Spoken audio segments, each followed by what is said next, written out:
Assalamualaikum warahmatullahi wabarakatuh. Kembali lagi di channel Tani Sulur TV, channel yang lebih spesifik membahas tentang tanaman sulur. Kesempatan kali ini kita akan melanjutkan pembahasan sebelumnya, yaitu tentang budidaya tanaman kacang panjang. Kali ini kita akan lebih spesifik membahas tentang mencegah atau menghindari momok yang paling menakutkan dalam budidaya tanaman kacang panjang, yaitu tentang virus kuning.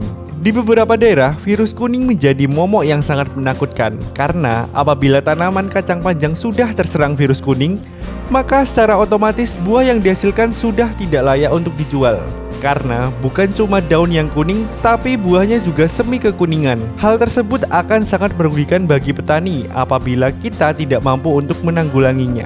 Sahabat petani semua bisa lihat, ini adalah tanah milik salah seorang petani yang sudah petikan sekitar 10 kali dengan varietas kacang Zalfa. Pada lahan ini, kebutuhan benihnya hanya sekitar 1 ons. Tetapi, di petikan ke-9 kemarin, sudah dapat sekitar 82 kg untuk 1 kali pemetikan. Jadi, dari segi produktivitasnya, tentu ini sudah tidak diragukan lagi. Hal yang sangat menarik lagi adalah lingkungan tempat tanaman kacang panjang Zalfa ini ditanam. Lingkungannya sudah sangat endemik terhadap serangan virus kuning. Kanan kirinya milik petani sekitar juga sudah banyak yang terkena virus kuning. Tetapi lahan ini masih tegak berdiri dengan warna hijau. Ada warna tanaman yang kuning tetapi presentasenya sangat kecil. Dan yang terserang kuning pun sudah setelah melewati pemetikan. Jadi setelah pemetikan yang ke-6, tanaman baru mulai terlihat ada yang terkena virus kuning. Ketika di awal tanam sampai pemetikan, alhamdulillah tanamannya masih hijau dan presentase serangan virusnya bisa dikategorikan sangat minim. Di samping varietas tentunya memiliki pengaruh, tetapi hal ini juga tidak terlepas dari sistem perawatan yang baik. Perawatan di lahan ini sebenarnya menurut kami sangat sederhana dan bahkan setiap orang mungkin bisa melakukannya. Lahan ini sangat unik. Setelah kami konfirmasi, ternyata dalam budidaya tanaman kacang panjang, sang pemilik lahan tidak pernah melakukan pemupukan. Setelah proses penanaman, tanaman hanya dibiarkan dan menariknya bisa tumbuh dengan baik. Pada lahan ini sebenarnya untuk perawatan atau spray fokusnya adalah untuk tanaman cabai. Sehingga untuk tanaman kacang panjangnya hanya mendapatkan sisa dari tanaman cabai. Jadi yang pertama yang kita perlu tekankan untuk budidaya tanaman kacang panjang sebisa mungkin mengurangi pupuk yang banyak mengandung unsur nitrogen. Karena nitrogen yang terlalu tinggi akan sangat mempercepat proses pertumbuhan. Mengingat tanaman kacang panjang sangat responsif terhadap pemupukan terutama terhadap unsur nitrogen. Dengan penyerapan nitrogen yang terlalu berlebih, maka pertumbuhan akan jauh lebih cepat. Tetapi, daya tahan tubuhnya belum terbentuk dengan baik, sehingga tanaman akan lebih mudah terkena penyakit, khususnya terkena serangan virus.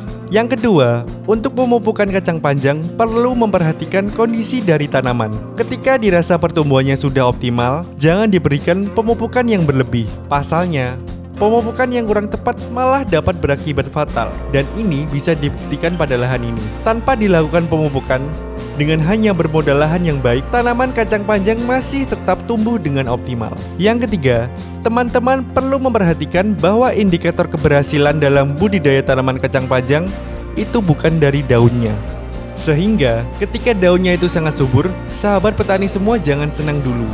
Karena jumlah daun itu tidak melulu berbanding lurus dengan hasil atau produktivitas dari tanaman yang dihasilkan. Jadi intinya, tanaman kacang panjang pemupukan harus dilihat berdasarkan kebutuhan tanaman. Dan ketika tumbuhnya sudah mulai optimal, tidak perlu digunakan pemupukan yang terlalu berlebih. Menurut pengakuan sang pemilik lahan, beliau sudah menanam tanaman kacang Zalfa ini sebanyak 4 musim dengan lahan yang berbeda. Dengan mempraktekkan kiat-kiat yang telah kami sampaikan pada video kami, pemilik lahan mengatakan sangat puas dengan performa tanamannya. Dari kualitas buah yang dihasilkan, kemudian dari tingkat serangan virus, alhamdulillah dapat ditekan. Jadi, terkait dengan pengurangan serangan virus kuning dalam budidaya tanaman kacang panjang, bisa kita upayakan dengan meminimalisir pemupukan dan pemberian pupuk sebijak mungkin. Jangan terlalu berambisi. Pemilihan varietas benih juga menjadi salah satu faktor yang tentunya memiliki pengaruh. Meskipun tidak bisa menggaransi bahwa 100% itu akan berhasil, tapi setidaknya dengan pemilihan benih yang tepat, insya Allah hasilnya juga akan lebih baik. Untuk perawatan kacang panjang sendiri, kami lebih menyarankan untuk fokus pada pemberian unsur hara fosfat, kalium, dan unsur hara mikro. Seperti yang disampaikan pemilik lahan, untuk perawatan kacang panjang sebenarnya tidak terlalu sulit. Beliau hanya spray pupuk yang memiliki kandungan fosfat, kalium, dan unsur hara mikro, yang sebenarnya untuk tanaman cabainya. Tetapi dari spray ini, tanaman kacang panjang beliau juga mendapatkan percikan nutrisi. Dan alhamdulillahnya, tanaman kacang panjangnya pun dapat tumbuh dengan baik dan hasilnya pun memuaskan. Mungkin itu yang bisa kami sampaikan pada kesempatan kali ini. Sebelum kita akhiri, kita akan mencoba menyimpulkan apa yang telah kita bahas bersama. Yang pertama, kiat sukses untuk budidaya tanaman kacang panjang tidak terlepas dari penekanan untuk pengurangan serangan virus kuning. Virus kuning sendiri dapat kita antisipasi dengan pemberian pupuk sebijak mungkin. Penggunaan pupuk nitrogen dapat dikurangi, karena unsur nitrogen yang diserap terlalu banyak akan mempercepat proses pertumbuhan, tetapi apabila itu tidak seimbang, justru akan menjadi riskan dari serangan penyakit. Yang kedua, pemupukan perlu memperhatikan kebutuhan tanaman. Jadi tidak boleh asal-asalan. Ketika melihat tanaman sudah tumbuh dengan optimal, kita tidak perlu memberikan pupuk secara berlebih, karena jumlah daun itu tidak melulu berbanding lurus dengan hasil produktivitas yang dihasilkan. Selanjutnya adalah pemilihan varietas benih. Sebisa mungkin menggunakan benih varietas unggul yang sudah memiliki toleransi atau ketahanan terhadap serangan virus kuning. Dengan pemilihan benih yang tepat, maka dapat meminimalisir dari serangan virus. Mungkin itu yang bisa kami sampaikan pada kesempatan kali ini. Semoga video ini bermanfaat. Apabila video ini bermanfaat, jangan lupa klik like, komen, share, dan jangan lupa subscribe untuk tidak ketinggalan info terbaru dari channel kami. Terima kasih. Salam Tani Sulur Indonesia. Wassalamualaikum warahmatullahi wabarakatuh.